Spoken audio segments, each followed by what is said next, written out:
दोस्तों, कुंभ मेला लगा हुआ है। यह हर 12 साल में 4 स्थानों हरिद्वार, प्रयागराज, उज्जैन और नासिक में आयोजित होता है। कुंभ मेला इसलिए लगाया जाता है क्योंकि यह पौराणिक अमृत कलश की कथा, खगोलीय घटनाओं और कई अन्य धार्मिक मान्यताओं से जुड़ा है। लेकिन कुंभ मेला हर 12 साल पर ही क्यों लगता है? नमस्कार दोस्तों, स्वागत है आपके अपने चैनल पर, जहां हम लेकर आते हैं धार्मिक और सामाजिक वीडियो। आज हम बात करेंगे उस महापर्व की जो आस्था, संस्कृति और परंपरा का अद्भुत संगम है। जी हाँ, हम बात कर रहे हैं कुंभ मेले की। लेकिन क्या आपने कभी सोचा है कि कुंभ मेला हर 12 साल में ही क्यों लगता है और इसका धार्मिक और आध्यात्मिक महत्व क्या है? चलिए जानते हैं विस्तार से। मेरे प्यारे दोस्तों, वीडियो के अंत तक बने रहें और एक छोटा सा निवेदन, हमारे चैनल को सब्सक्राइब करें और वीडियो को लाइक व शेयर करना न भूलें। प्रयागराज में 12 साल के लंबे इंतजार के बाद 13 जनवरी 2025 से कुंभ मेला का शुरुआत हो चुका है। कई श्रद्धालुओं को इस मेले के लगने का बेसब्री से इंतजार था। कुंभ मेला का आयोजन हिंदू धर्म की सबसे पवित्र और प्राचीन परंपराओं में से एक है। इस मेला के आयोजन के पीछे पौराणिक, धार्मिक और खगोलीय कारण है। हम इस वीडियो में वो कारण तो जानेंगे ही, साथ में यह भी जानेंगे कि कुंभ मेला हर 12 साल पर ही क्यों लगता है। पौराणिक कथाओं के अनुसार महाकुंभ करोड़ों श्रद्धालुओं की आस्था का प्रतीक है। महाकुंभ सिर्फ एक मेला नहीं है, बल्कि यह आस्था, परंपरा और हिंदू संस्कृति का संगम है। श्रद्धालुओं के लिए यह एक पवित्र एहसास है जिसका इंतजार सभी श्रद्धालुओं को बेसब्री से रहता है। इस साल 13 जनवरी से लगने वाला महाकुंभ का मेला कई मायनों में बेहद खास होने वाला है। इस बार 144 साल बाद पूर्ण महाकुंभ लग रहा है। सरल शब्दों में समझे तो 12 साल लगातार 12 वर्षों तक लगने के बाद पूर्ण महाकुंभ लगता है, जो 144 साल बाद आता है। महाकुंभ का आयोजन इस बार प्रयागराज में हो रहा है। इस बार महाकुंभ में क्या कुछ खास होने वाला है, इसके बारे में तो आप सभी जानते ही होंगे। लेकिन क्या आप जानते हैं, महाकुंभ का इतिहास वर्षों पुराना है। महाकुंभ से जुड़े कई ऐसे रहस्य हमारे ग्रंथों में छिपे हुए हैं जिन्हें उजागर करना जरूरी है। तो आइए जानते हैं महाकुंभ से जुड़े कुछ रहस्य। साथ ही जानते हैं कब और कहां सबसे पहले हुआ था महाकुंभ का आयोजन। कुछ ग्रंथों में उल्लेख है कि सतयुग से ही इस मेले का आयोजन किया जा रहा है। हालांकि किसी भी पुराण में विस्तार से इसके बारे में कुछ नहीं बताया गया है कि कब और कहां हुआ, यह स्पष्ट नहीं है। कुछ ग्रंथों में बताया गया है कि कुंभ मेला का आयोजन 850 साल से भी ज्यादा पुराना है। आदि शंकराचार्य द्वारा महाकुंभ की शुरुआत की गई थी। कुछ कथाओं में बताया गया है कि कुंभ का आयोजन समुद्र मंथन के बाद से ही किया जा रहा है, जबकि कुछ विद्वानों का कहना है कि गुप्त काल के दौरान से ही इसकी शुरुआत हुई थी। लेकिन सम्राट हर्षवर्धन से इसके प्रमाण देखने को मिलते हैं। इसी के बाद शंकराचार्य और उनके शिष्यों द्वारा सन्यासी अखाड़ों के लिए संगम तट पर शाही स्नान की व्यवस्था की गई थी।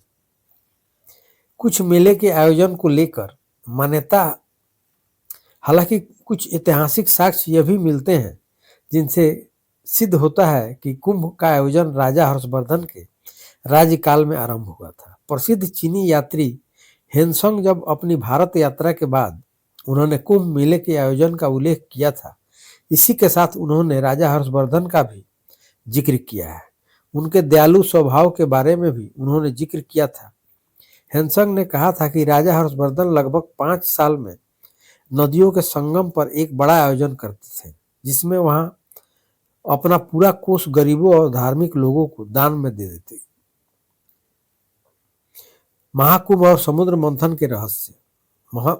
समुद्र मंथन के बारे में शिव पुराण, मत्स्य पुराण, पद्म पुराण, भविष्य पुराण समेत लगभग सभी पुराणों में जिक्र किया गया है। मान्यताओं के अनुसार समुद्र मंथन के दौरान जब अमृत कलश बाहर आया था, तब देवताओं और राक्षसों के बीच तानातनी और संघर्ष को कम करने के लिए भगवान विष्णु ने मोहिनी अवतार लिया था।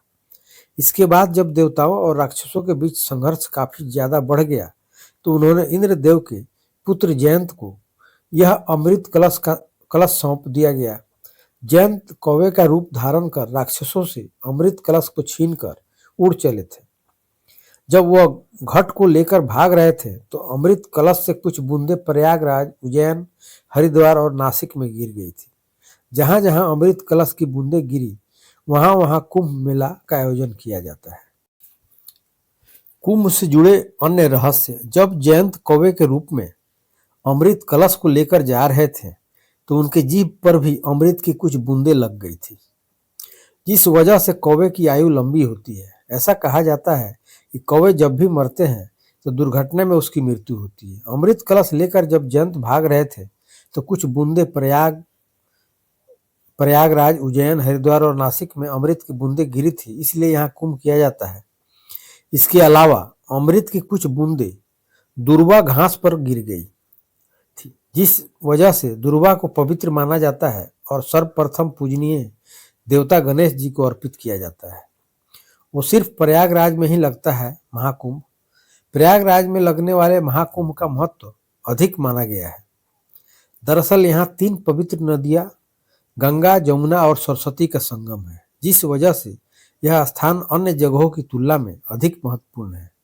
बता दें, सरस्वती नदी लुप्त हो चुकी है, लेकिन वह धरती का धरातल में आज भी बहती है। ऐसी मान्यता है कि जो व्यक्ति इन 3 नदियों के संगम में शाही स्नान करता है उसे मोक्ष की प्राप्ति होती है, इसलिए प्रयागराज में इसका महत्व अधिक माना जाता है। कुंभ मेला का उद्देश्य श्रद्धालुओं को आत्मशुद्धि का अवसर प्रदान करता है।